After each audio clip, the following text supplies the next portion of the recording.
Banten merupakan provinsi yang religius, tetapi banyak warganya dikenal kreatif dan berprestasi. Salah satunya Dian Anggraini. Muslimah kelahiran Sukabumi 13 Mei 1972 ini memberikan inspirasi untuk para wanita, khususnya di Provinsi Banten, di bidang tata rias pengantin. Sejak duduk di bangku SD, SMP, dan SMA, Dian Anggraini terlibat aktif dalam kegiatan seni di sekolahnya. Saat lulus, Dian bekerja di sebuah perusahaan swasta, kemudian menikah dengan Dr. Andes Rian Oktoriadi yang bekerja di bidang properti. Kemudian, Dian memutuskan menjadi ibu rumah tangga hingga 11 tahun karena berkeinginan menjadi madrasah pertama untuk keempat anaknya.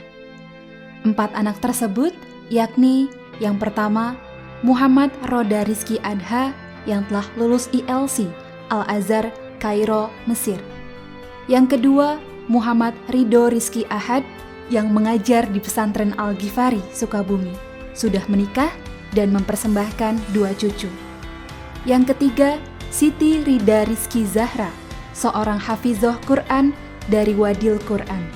Dan yang terakhir, Muhammad Rado Rizki Al-Hajj, seorang hafiz Quran dari Wadil Quran.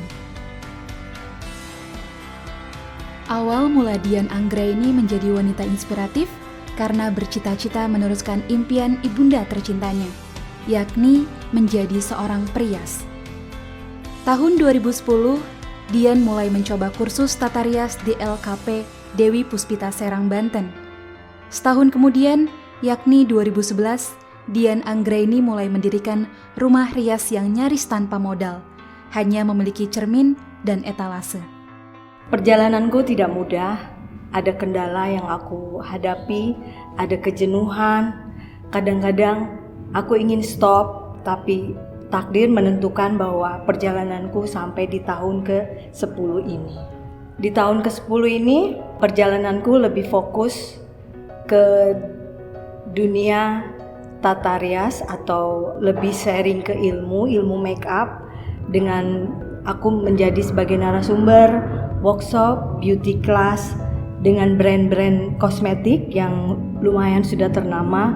Bukan berarti aku sudah tidak menggeluti wedding, masih aku geluti, masih aku terima dan aku masih menikmati juga. Tetapi setelah perjalanan 10 tahun ini, setelah privat makeup, aku menemukan dunia yang lebih aku sukai, yaitu menjadi narasumber atau sharing ilmu makeup. Pada tahun 2014, Dian yang membuka kursus tata rias. Dia mulai merasakan passionnya di bidang mengajar rias.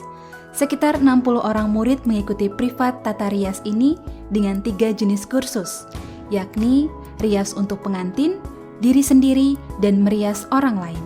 Ketika aku memutuskan untuk membuka privat makeup Dian Yang, saya mulai harus mempunyai modal dasar, modal awal, yaitu saya harus mengikuti ujian negara sebagai instruktur makeup. Buat saya itu penting karena diri saya harus berkualitas dulu, baru saya bisa membagikan ilmu saya kepada yang lain. Akhirnya saya mengikuti ujian negara instruktur privat makeup, dinyatakan lulus dengan baik, melampaui setiap ujiannya. Lalu kemudian saya mulai buka dan alhamdulillah peminatnya sangat banyak. Saya banyak sekali mengajarkan, salah satunya yaitu etika bisnis, bagaimana kita berbisnis dengan supaya tidak menyakiti seprofesi kita, bagaimana kita memfollow up calon klien, bagaimana juga kita membawakan diri kita supaya menjadi seorang perias yang baik. Saya mengajarkan juga etika diri sendiri, kemudian saya mengajarkan mereka dari nol sampai bisa mandiri. Saat ini, Dian yang lebih banyak beraktivitas di bidang sosial, karena menurutnya investasi akhirat jauh lebih penting. Setiap manusia pasti akan menemukan di mana dia membutuhkan Tuhannya, Allah Subhanahu wa Ta'ala. Begitupun dengan seorang Dian Yang. Semakin umur bertambah, semakin Allah berikan nikmat, dalam hal ini di dunia make up, ada satu sisi batin lainku yang memanggil bahwa tidak selamanya aku harus mengejar dunia. Ada saatnya kita harus memikirkan bagaimana cara kita pulang nanti. Dalam hal ini bertemu dengan Allah Subhanahu wa Ta'ala. Dan alhamdulillah saya menemukan lagi dunia lain secara spiritual. Saya bertemu dengan satu komunitas, yaitu saya harus sebut ya, karena saya sangat bangga sekali berada di antara mereka, yaitu Emras, Majelis Relawan Amal Soleh.